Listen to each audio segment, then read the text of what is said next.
Hello friends, welcome back to our YouTube channel. So guys, today we will discuss NTE UGC NET 20 June 2019 paper 1.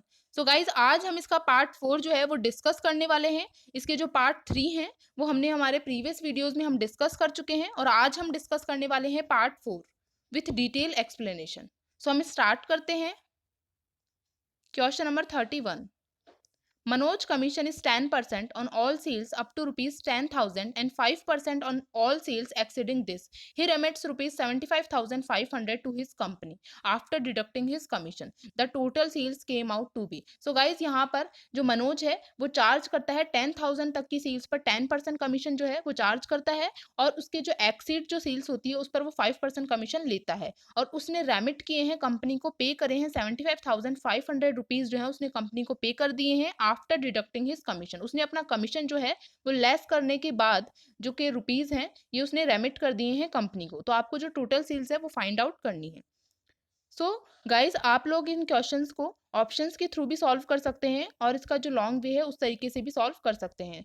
तो हम दोनों method जो है उन तरीके से सॉल्व इन क्वेश्चंस को करेंगे.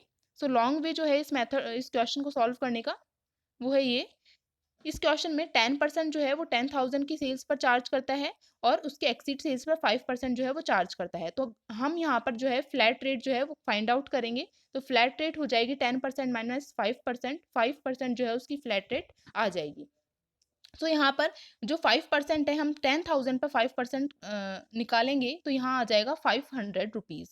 सो हम ये देखते हैं, हम ये अज्यूम करते हैं कि जो 5% है जो मनोज है उसने 5% कम कमीशन जो है वो लिया है. कम परसेंट कमीशन जो है 5% उसने चार्ज किया है. सो 10,000 का 5% 500 रुपीज़ आता है. तो ये जो 5% है जो उसने पे करे हैं 75,500 रुपीज़ उसमें हम 500 रुपीज़ को ऐड कर देंगे. तो जो टोटल रुपीज़ हैं वो आ जाएंगे 76,000 जो है उसने पे करे हैं. ओके, तो 76,000 अगर उसने पे करे हैं तो हमने ये अज्यूम किया था कि जो 5% है उसने कम कमीशन लिया है, यानी कि जो टोटल उसने पे करे हैं वो है 95%. ओके, तो जो 76,000 है वो 95% है और हमें 100% जो है वो निकालना है, यानी कि टोटल सेल्स हमें निकालनी है वो होगी 100%. तो इसकी जो टोटल सेल्स है वो निकल कर आ जाएगी 80,000. ओके, तो इस तरीके से आप इन क्वेश्चंस को सॉल्व कर सकते हैं. और इसका जो शॉर्ट मेथड है जिसमें कि टाइम जो है वो आपका कम कंज्यूम हो, तो आप एग्जाम जो इसके ऑप्शंस हैं उनके थ्रू भी इस क्वेश्चन को सॉल्व कर सकते हैं. जैसे कि ऑप्शन नंबर ए है, टोटल सेल्स गिवन है 78,000. ओके, तो 78,000 जो है उसको 10,000 आपकी जो सेल्स थी उस पर 10% कमीशन जो है मनोज चार्ज करता है. तो 10,000 की जो सेल्स है उसे हम 78,000 में से लेस कर देंगे तो जो उसकी एक्सीड सेल्स है वो आ जाएगी 68,000. तो 68,000 पर वो चार्ज करेगा 5% का कमीशन. तो 68,000 का जो 5% होता है वो होता है 3,400. ओके, और 10,000 का 10% है 1,000 रुपीज़. सो टोटल जो उसने कमीशन जो है उसने चार्ज किया है वो है 4,400 रुपीज़ उसने कमीशन चार्ज किया है और उसने पे कर दिए हैं कंपनी को आफ्टर डिडक्टिंग हिज कमीशन 75,500.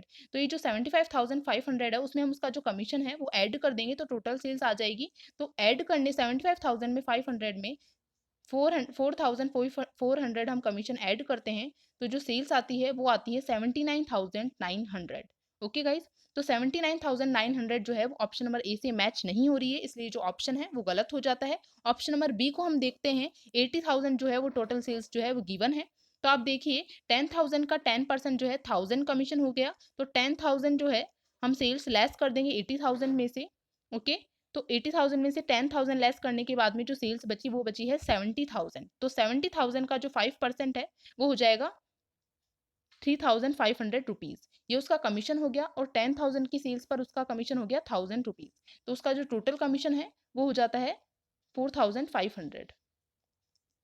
4,500 उसका टोटल कमीशन हो जाता है. अगर हम इस कमीशन को हम उसने जो पे करा है कंपनी को 75,500 उसमें हम ऐड कर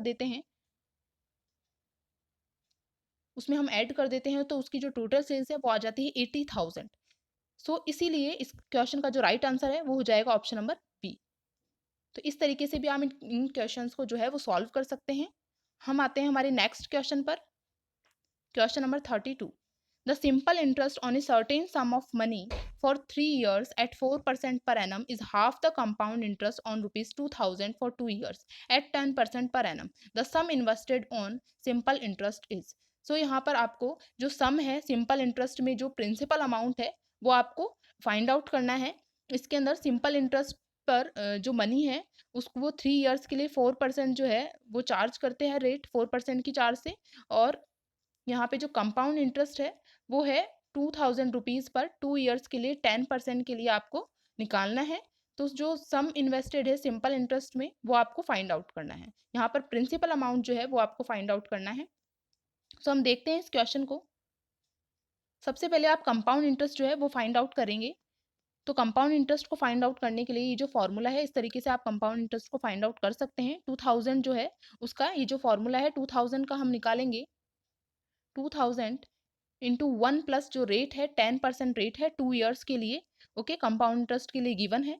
तो 2 इयर्स के लिए 10% की रेट से आप इसको सॉल्व करेंगे तो आपका आ जाएगा 2420। ये जो आपका है वो टोटल रुपीज़ है आपका कंपाउंड इंटरेस्ट को ऐड करके। ओके, आपका एनुअल जो अमाउंट है 2420, तो इसमें से जो आपका प्रिंसिपल था 2000 उसे आप लेस कर देंगे तो आपका 420 जो है वो कंपाउंड इंटरेस्ट आ जाएगा। तो ये जो कंपाउंड इंटरेस्ट है आपका, और इस क्वेश्चन में गिवन है कि जो सिंपल इंटरेस्ट है वो हाफ है कंपाउंड इंटरेस्ट का। तो कंपाउंड इंटरेस्ट है हमारा 420, उसका हाफ हो जाता है 210, या आपका हो जाएगा 210 सिंपल इंटरेस्ट। सो गाइज आपको यहाँ पर सिंपल इंटरेस्ट भी गिवन है, रेट भी गिवन है, टाइम भी गिवन है। टाइम है 3 इयर्स एंड रेट है 4%।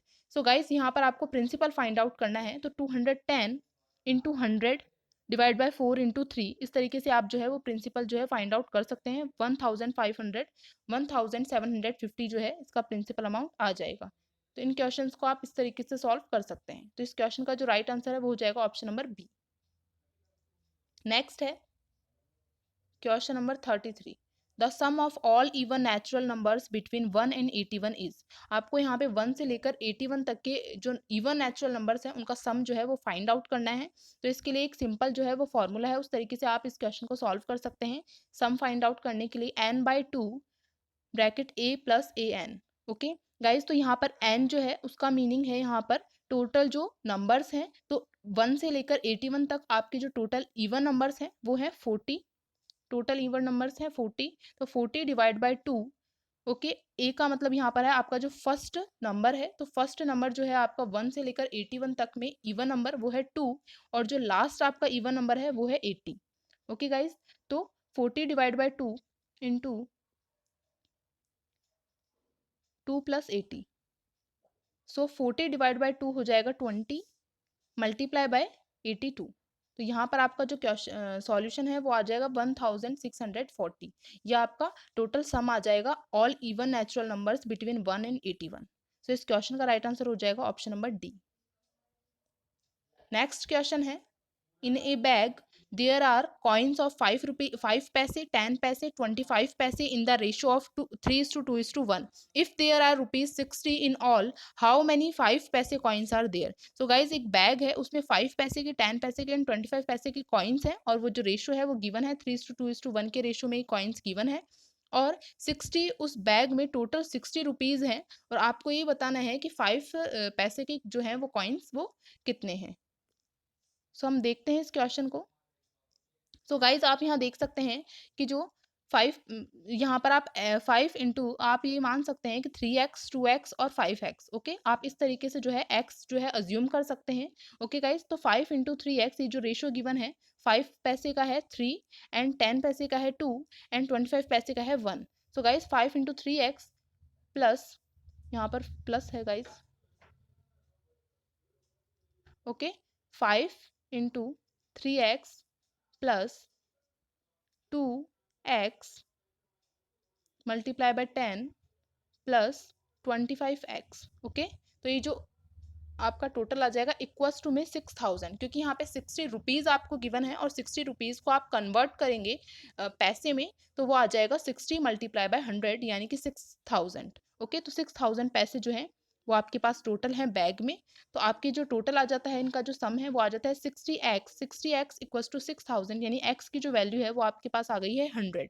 ओके, तो आपको 5 पैसे के जो कॉइन्स हैं वो फाइंड आउट करने हैं। तो 5 का जो रेशो था 5 इंटू 3 था, 5 का जो रेशो है वो 3 है। तो 5 इंटू 3 मल्टीप्लाई बाय 100, तो आपकी जो टोटल 5 के रुपीज़ आ गए हैं, पैसे आ गए हैं, वो हैं 1500।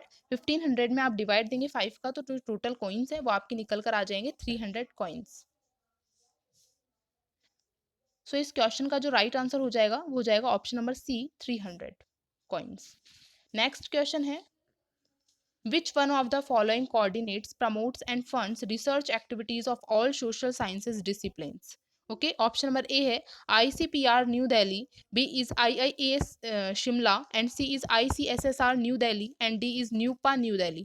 So guys, यहाँ पर आपको ये बताना है कि कौन सी जो आपकी रिसर्च एक्टिविटीज़ है, सोशल साइंसेज है, कौन सा जो इंस्टीट्यूट्स है वो रिसर्च एक्टिविटीज़ को, सोशल साइंसेज की रिसर्च एक्टिविटीज़ को प्रमोट करता है, कोऑर्डिनेट करता है और फंड जो है वो प्रोवाइड करवाता है।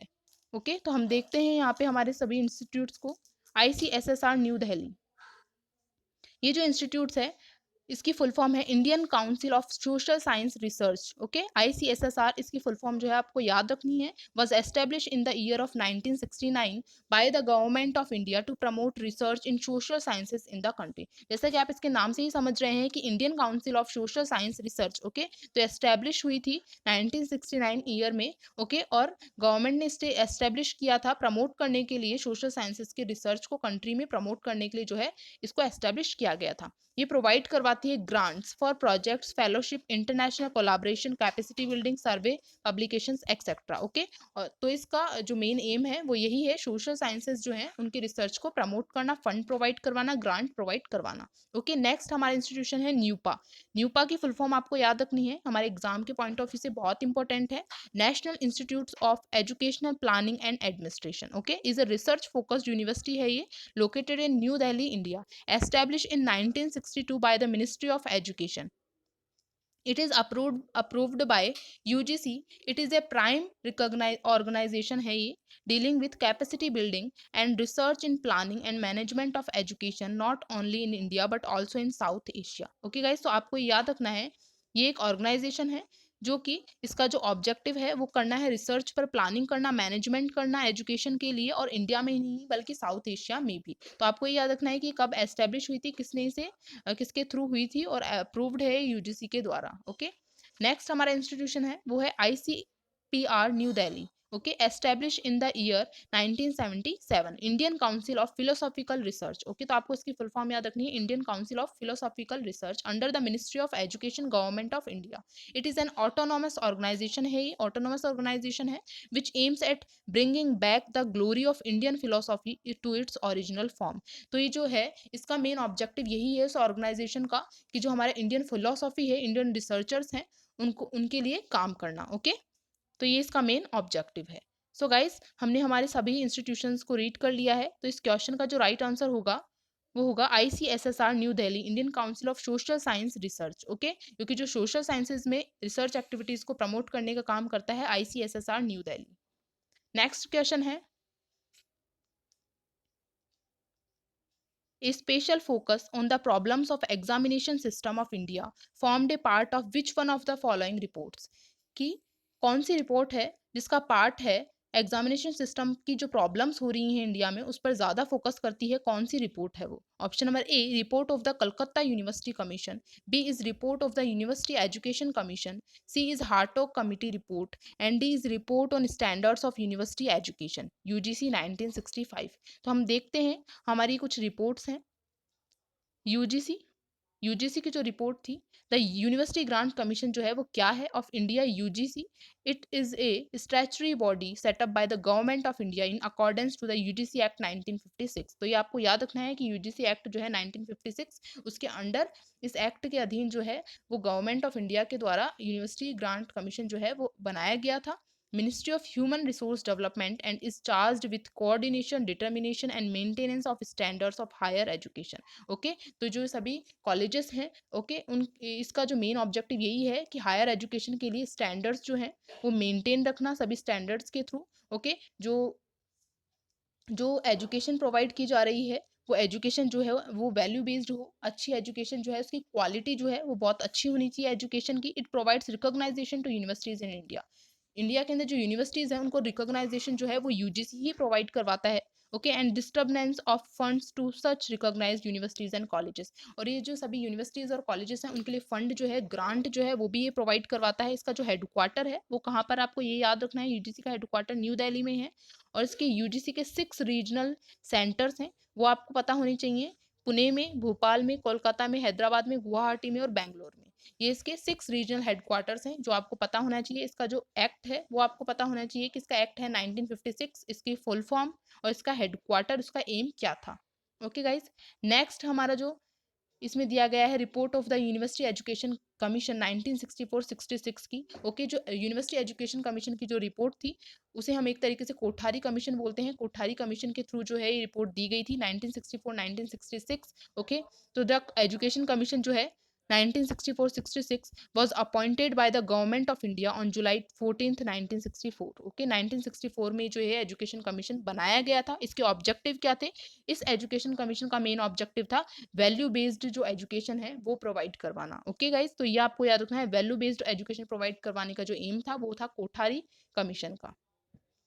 सो आप इसकी जो ये ऑब्जेक्टिव्स हैं वो रीड कर सकते हैं। Promoting social and national integration, education and modernisation and developing social, moral and spiritual values. Okay guys, तो ये आपके 2 रिपोर्ट्स थी जो कि इंपॉर्टेंट है आपके लिए। तो इस क्वेश्चन का जो आंसर होगा वो होगा reports on standards of university education UGC 1965, क्योंकि यूजीसी की जो रिपोर्ट थी, ओके, उसमें ही जो एग्जामिनेशन सिस्टम की जो इंडिया में प्रॉब्लम्स हैं उस पर फोकस किया गया था। तो आपको याद रखना है इस क्वेश्चन का जो आंसर होगा वो होगा ऑप्शन नंबर डी।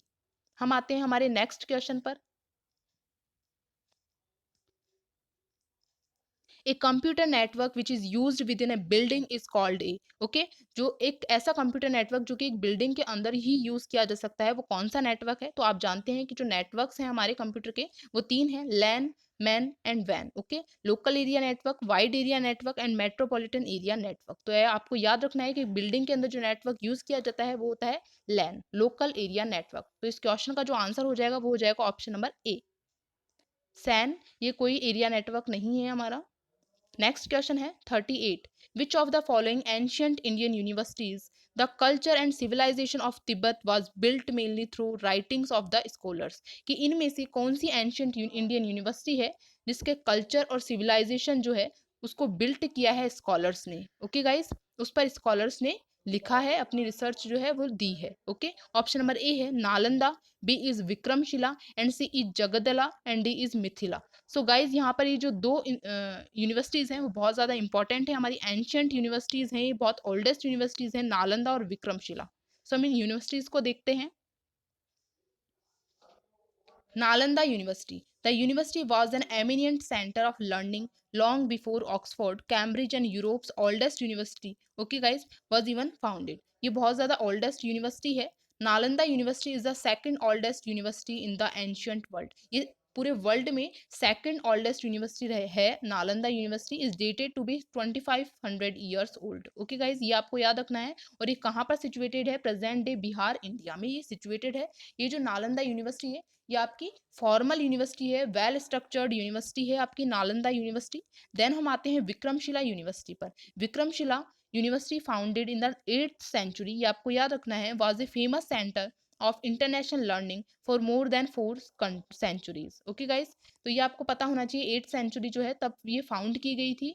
और ये जो हिस्ट्री है विक्रमशिला यूनिवर्सिटी की, उसकी हिस्ट्री पता चलती है तिब्बती सोर्सेज से। उसकी हिस्ट्री जो है वो मालूम हुई है तिब्बती सोर्सेज से, इसकी हिस्ट्री मालूम हुई है, ये आपको पता होना चाहिए। और Vikramshila was one of the largest Buddhist universities है, ये बुद्धिस्ट यूनिवर्सिटीज है, ये आपको पता होना चाहिए।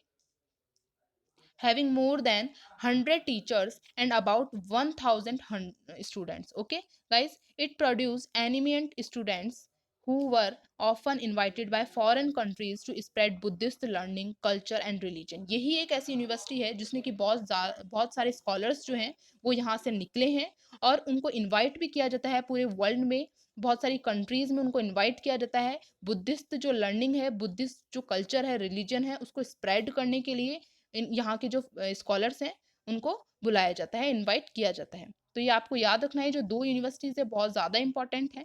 तो इस क्वेश्चन का जो आंसर है वो आपको मिल गया होगा कि जो ऐसी कौन सी यूनिवर्सिटी है जो कि कल्चर और सिविलाइजेशन जो है उसको बिल्ट किया है स्कॉलर्स ने, तो वो यूनिवर्सिटी है Vikramshila university. Okay guys, next question है The Paris Agreement aims to limit the temperature rise in this century by how many degrees Celsius about the pre-industrial levels। कि पेरिस एग्रीमेंट में क्या लिमिट डिसाइड की गई है, जो हमारा टेम्परेचर है उसको, उसकी क्या लिमिट डिसाइड करी गई है कि प्री इंडस्ट्रियल लेवल्स तक उस टेम्परेचर को लाने की बात कही गई थी पेरिस एग्रीमेंट में। सो गाइस, पेरिस एग्रीमेंट पर आप हमारा जो है पूरा वीडियो जो है वो देख सकते हैं हमारे चैनल की प्लेलिस्ट से जाकर। ओके, ऑप्शन नंबर ए है 1 degree Celsius, B is 2 degree Celsius, and C is 0.5 degree Celsius, and D is 3 degree Celsius. Okay, तो जो पेरिस एग्रीमेंट है, उस एग्रीमेंट का एम था, उसका गोल था कि long term temperature goal is to keep the increase in global average temperature to well below 2 degree Celsius. Okay, तो प्री इंडस्ट्रियल जो लेवल था, इंडस्ट्रीज आने के पहले का जो लेवल था, ओके, उस लेवल पर जो है वो हमारे टेम्परेचर को, ग्लोबल एवरेज टेम्परेचर को लाना है, और 2 डिग्री सेल्सियस के बिलो हमें हमारे उस टेम्परेचर को लाना है। ओके, और ये जो टेम्परेचर है उसको रिड्यूस करने की जो लिमिट है उसे भी हम इंक्रीज कर सकते हैं 1.5 डिग्री सेल्सियस तक। और गाइज, अगर आपको पेरिस एग्रीमेंट के लिए डिटेल में स्टडी करनी है तो आप हमारा जो पेरिस एग्रीमेंट पर जो वीडियो है आप उसे देख सकते हैं। तो इस क्वेश्चन का जो आंसर हो जाएगा वो हो जाएगा 2 डिग्री सेल्सियस, क्योंकि पेरिस एग्रीमेंट में बात की गई थी 2 डिग्री सेल्सियस तक जो है हमें हमारे टेम्परेचर को लाना है, 2 डिग्री सेल्सियस के बिलो हमें हमारे टेम्परेचर को लेकर आना है। नेक्स्ट क्वेश्चन है Statement 1. Most of the member countries in the International Solar Alliance are located between the Tropic of Cancer and Tropic of Capricorn। तो ऑप्शन स्टेटमेंट नंबर जो 1 है वो ये कह रहा है कि बहुत सारी जो इंटरनेशनल सोलर अलायंस की ज़्यादातर जो most of the member countries हैं वो लोकेटेड हैं between the tropic of Cancer और ट्रॉपिक ऑफ कैप्रिकॉन। ओके, तो गाइज ये जो स्टेटमेंट है वो बिल्कुल करेक्ट है, क्योंकि जो इंटरनेशनल सोलर अलायंस है वो बनाया गया था इंडियन गवर्नमेंट के थ्रू, ये जो है वो बनाया गया था इंटरनेशनल सोलर अलायंस। और ये जो इंटरनेशनल सोलर अलायंस है उसमें ज़्यादातर जो कंट्रीज़ हैं वो वही हैं जिनका जो एरिया है वो सनशाइन वाला हो, जहाँ पर धूप ज़्यादा रहती हो। जो tropic of Cancer, tropic of Capricorn के बीच में जो कंट्रीज़ आती हैं वो इसकी मेंबर हैं। ओके, और ये इंटरनेशनल सोलर अलायंस इसलिए भी बहुत इंपॉर्टेंट हो जाता है क्योंकि जो इसका फाउंडर कंट्री थी वो इंडिया ही थी। ओके, स्टेटमेंट 2 है Japan is the member country of international solar alliance. Japan जो है इंटरनेशनल सोलर अलायंस की मेंबर है, तो ये बिल्कुल सही है, करेक्ट है स्टेटमेंट कि जो जापान है वो इंटरनेशनल सोलर अलायंस की मेंबर कंट्री है, क्योंकि इसके जो मेंबर कंट्रीज हैं उसमें केवल जो ठंडी जगहों वाली जो tropic of Cancer, tropic of Capricorn के बीच में जो कंट्रीज नहीं आती हैं, केवल वही कंट्रीज जो हैं इसकी मेंबर नहीं है, बाकी सभी कंट्रीज जो हैं वो इंटरनेशनल सोलर अलायंस की मेंबर हैं। ओके, तो ये जो दोनों स्टेटमेंट हैं वो दोनों स्टेटमेंट जो हैं वो बिल्कुल करेक्ट हैं, तो इस क्वेश्चन का जो राइट आंसर हो जाएगा option number C. International solar alliance के बारे में हम कुछ और स्टडी कर लेते हैं कि इंटरनेशनल सोलर अलायंस क्या है। Is an alliance of 121 countries initiated by India. Okay, जो इंटरनेशनल सोलर अलायंस है वो इनिशिएट किया था इंडिया ने, most of them being sunshine countries which lie either completely और partly between the tropic of cancer and the tropic of capricorn. Most of the जो countries थी इसकी मेंबर वो वही थी, इसकी जो मेंबर हैं कंट्रीज वो वही बनती हैं जो कि ट्रॉपिक ऑफ कैंसर और ट्रॉपिक ऑफ कैप्रिकॉन के बीच में पार्शली और कंप्लीटली आती हैं। ओके गाइज, सनशाइन कंट्रीज भी जिन्हें हम कह सकते हैं, इसका जो हेडक्वार्टर है वो गुरुग्राम में है। Membership all members of UN founded किया गया था 30 नवंबर 2015 में फ्रांस पेरिस में, और जो फाउंडर है वो इंडिया है, प्राइम मिनिस्टर नरेंद्र मोदी के द्वारा जो है ये लॉन्च किया गया था। जापान ने अनाउंस किया था joining the international solar alliance, submitting the instrument of ratification 29 October 2018 को जापान ने जो है इंटरनेशनल सोलर अलायंस को ज्वाइन कर लिया था। Japan will the 71st country है to sign and 48th country to ratify the international solar alliance. Okay, तो जापान 71st कंट्री है जिसने कि इंटरनेशनल सोलर अलायंस को रेटिफाई किया है और ज्वाइन किया है। ऑब्जेक्टिव क्या है इंटरनेशनल सोलर अलायंस की, जैसा कि इसके नाम से ही आप समझ रहे हो, सोलर अलायंस, इसका ऑब्जेक्टिव है सोलर एनर्जी जो है उसके थ्रू हम सोलर के थ्रू हम ज़्यादा से ज़्यादा सन के थ्रू एनर्जी जो है वो प्रोड्यूस करना, इसका मेन ऑब्जेक्टिव है। और जो ज़्यादातर जो कंट्रीज़ हैं वो फॉसिल फ्यूल्स पर, इन पर ज़्यादा की बेस है, इनके ऊपर इनका ज़्यादा यूज़ कर रही हैं, तो इसका जो मेन ऑब्जेक्टिव यही है कि फॉसिल फ्यूल्स का रिडक्शन किया जाए और सोलर एनर्जी जो है उसका ज़्यादा से ज़्यादा वर्ल्ड में यूज़ किया जाए, तो ये मेन ऑब्जेक्टिव है। तो आई होप आप लोगों को इंटरनेशनल सोलर अलायंस के बारे में बहुत इंफॉर्मेशन मिली होगी। तो इस क्वेश्चन का जो राइट आंसर है option number first and second. So guys, I hope आप लोगों को ये क्वेश्चंस जो हैं वो समझ में आए होंगे, आपके इन क्वेश्चन से रिलेटेड बहुत सारे कंसेप्ट जो हैं वो क्लियर हुए होंगे। एंड प्लीज़ लाइक और सब्सक्राइब आवर चैनल, और अगर आप लोगों की कोई भी क्वेरी हो या सजेशन हो तो आप प्लीज़ कमेंट कर सकते हैं। Thank you so much guys.